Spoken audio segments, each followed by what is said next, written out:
Hi everyone, how are you today?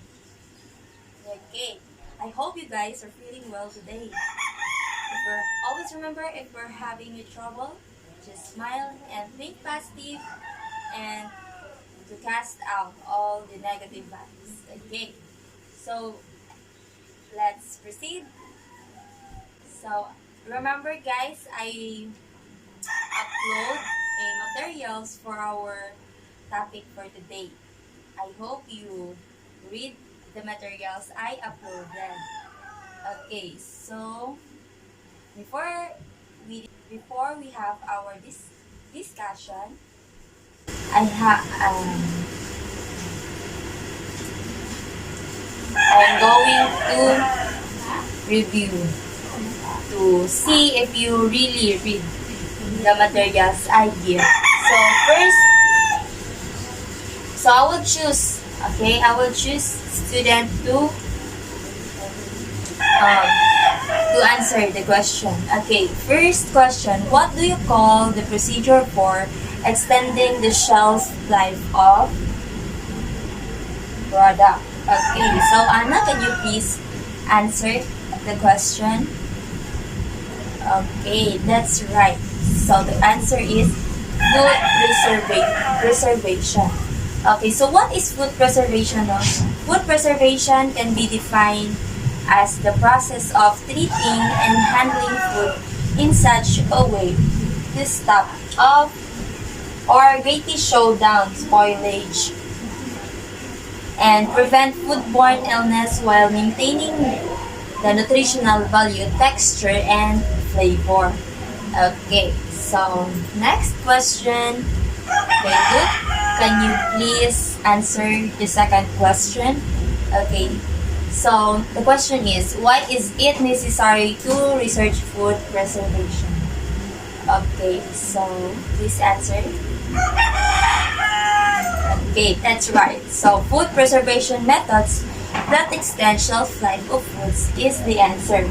Okay, so this study is critically important because it shows how food preservation methods that extend shelf life of foods in the home that can reduce food waste over annual time periods. Okay, these studies also suggest that knowledge of food preparation and the best use of food in households are critical in waste reduction.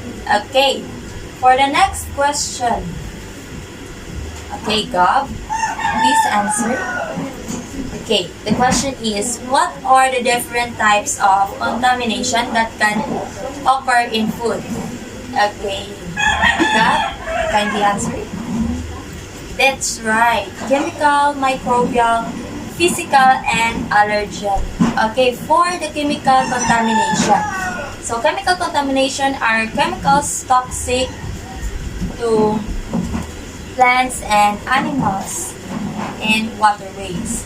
The phrase chemical contamination is used to indicate situation where chemicals are either present where they shouldn't be or are at higher concentration than they would naturally have occurred.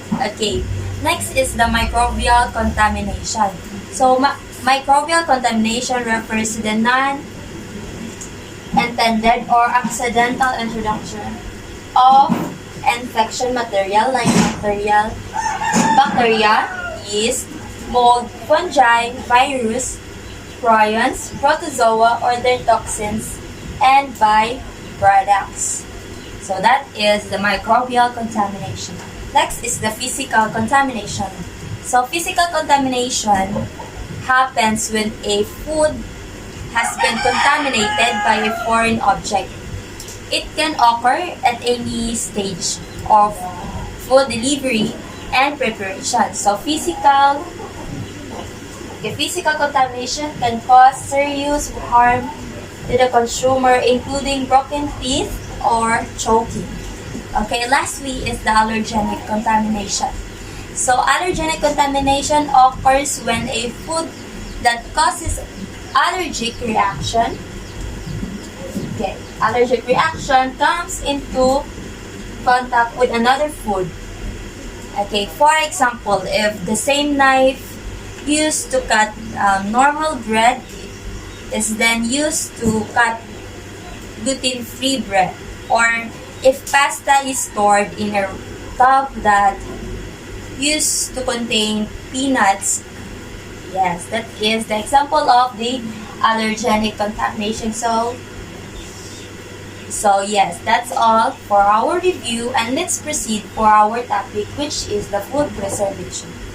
Okay, so what is food preservation? As mentioned earlier, that food preservation can be defined as the process of treating and handling food in such a way as to stop or greatly slow down spoilage and prevent foodborne illness while maintaining nutritional value, texture, and flavor. Yes. Okay, so we have here different types of food preservation. Okay, first is the canning. Okay, the process of preserving food by heat processing in a sealed vessels, a sealed jar, or a can.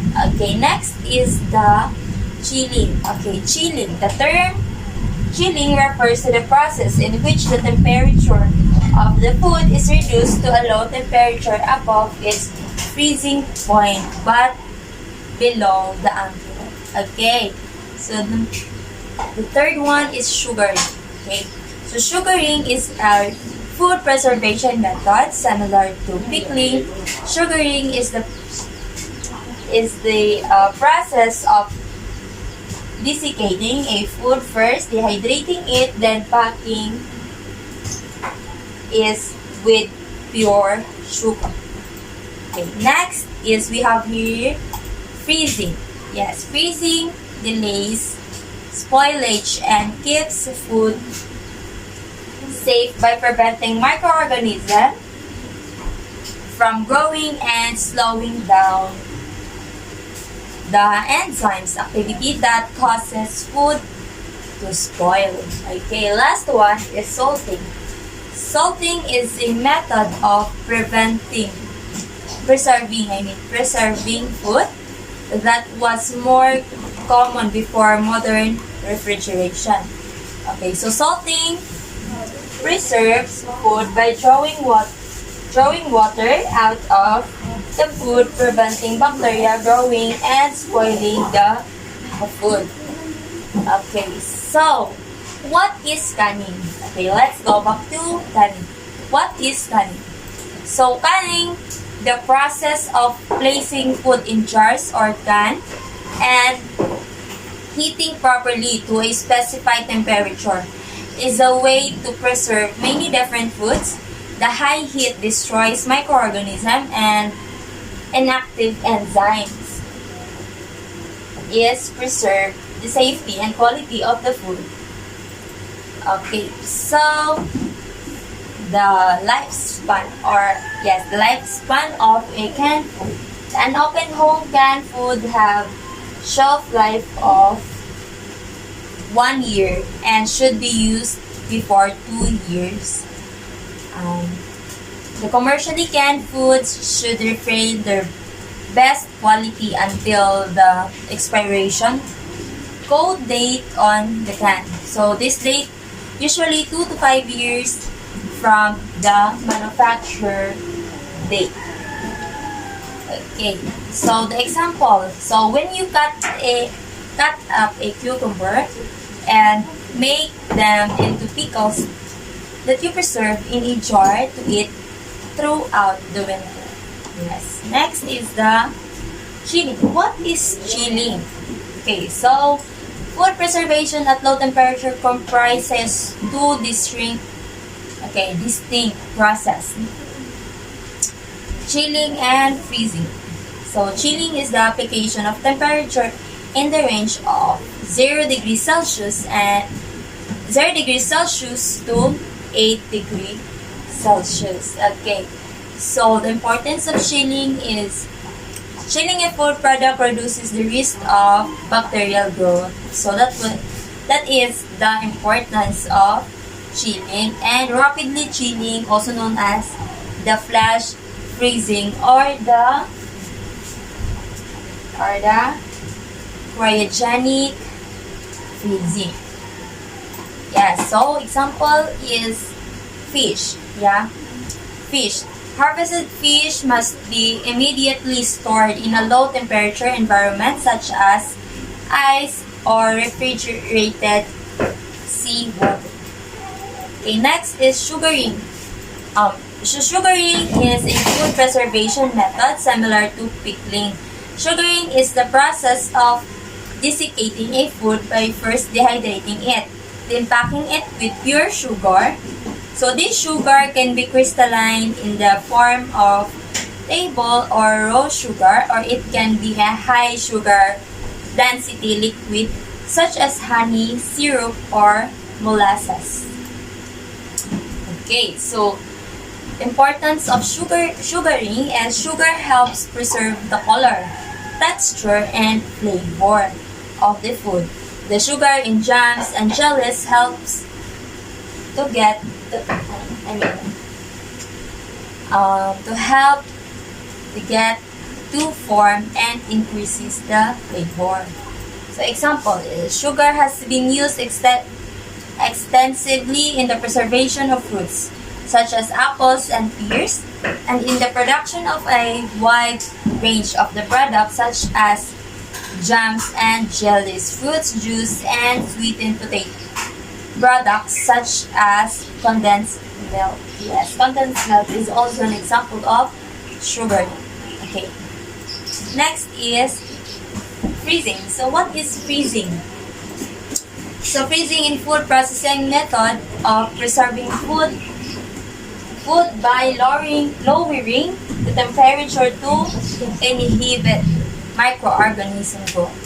So the methods has been used for centuries in cold regions, and a patent was issued in Britain as early as 1842 for freezing food by immersion in an ice and salt brine.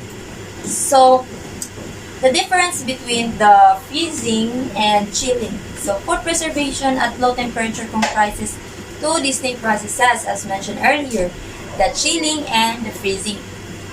So chilling is the application of temperature in the range of 0 degrees Celsius to 8 degrees Celsius. So above the freezing point of the food, while freezing uses temperature well below the freezing point, conventionally below 18 degrees Celsius. So example, the butter, cheese, the cottage cheese, egg white, ice cream, and milk. So next is salting. What is salting? Okay, salting is a method of preserving food that was more common before modern refrigeration. So salting preserved food by drawing water out of the food, preserving bacteria growing out, spoiling the food. Okay, salt is effective as preservation because it reduces water activity of food. The water activity of a food is the amount of the unbound water available for microbial growth and chemical reactions. Okay, the example is the cod. Like for example, is salted and dried at the fishing site, resulting in a new product, salted, which is simply a new version of COD. Cod. Herein is picked whole or in fillet and preserved in traditional herring barrels.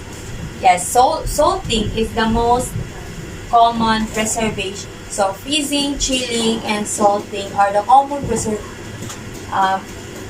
preservation method that we are usually used in our house. Okay, so there are 10 reasons for preserving food. Okay, so first is to capitalize on seasonal flavor. So when food is enjoyed within its natural season, it will have the most common of flavors and the best nutrition. Canning is the ultimate expression of seasonal eating because the whole point is to use the fresh ingredients at their peak. The second, capture the flavor as time capsule on my pantry shelf.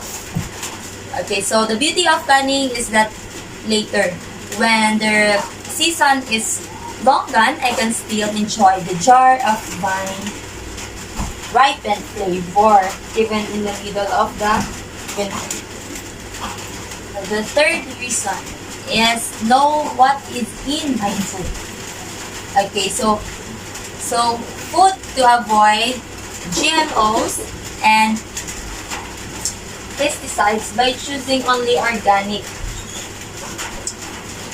sustainable produce. If I want to put sugar in my jam, then I decide how much and what kind of sugar to use. All of the choices of how and what I eat are my own.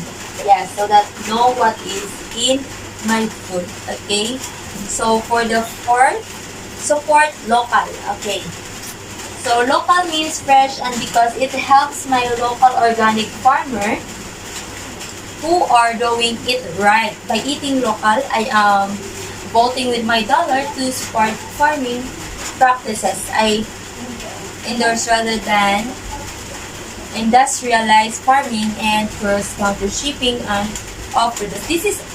This 10 reason is according to some people in other countries. Yes. So number 5, save excess food produced.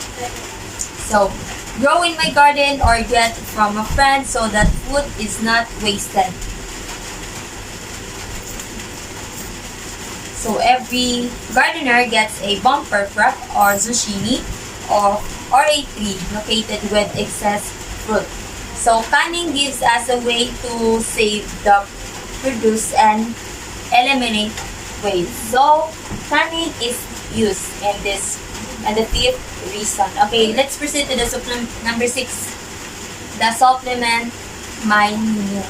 Okay, especially if times get tough, growing my own food and preserving it makes me a little bit more self-reliant. So the fact that this extra food is also exceptionally delicious is a bonus. Okay, number 7. Enjoy flavors not found in the grocery store. Okay, so there are standard grocery stores only carry food that can travel long distance and sit for long period of time. Okay, canning allows me to seek out lesser known varieties not found in the stores. So there are shorter shelf life makes them perfect. Okay, candidates for putting up, and I can then enjoy the complex colors and flavors of the Arkansas black apples is the example, the purple asparagus or the watermelon radishes and more. Okay, number 8. Share tradition with the next generation. Okay, by teaching my kids, okay, according to another person, okay, by teaching her kids and other children some of these lost arts. So she helped connect them with traditional from our past while passing on skills that will last beyond lifetime. Okay, for the 9th reason, so prove that the real flavor is on the inside. That produce does not have to look perfect to be delicious. The bruised and damaged fruit still makes perfect jam and jellies. Yes, that's right. By using the sugaring methods. And irregularly shaped cucumber are always delicious as pickles. Last is share my bounty with others. Okay, a jar of food app produces every easy to share and always appreciated, especially if you include a recipe or list of ideas on how to use it. So, That is the 10 reason.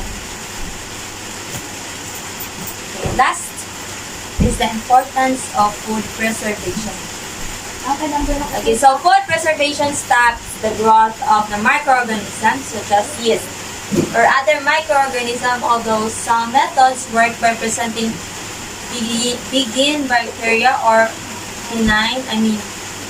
bacteria or fungi into the food and slows the oxidation or rancid causing fats. Food preservation gives the food more variety. Okay, so that is the end of our discussion. So maybe question? Okay, so I hope you guys understand the discussion for today. So that's all for today. Goodbye.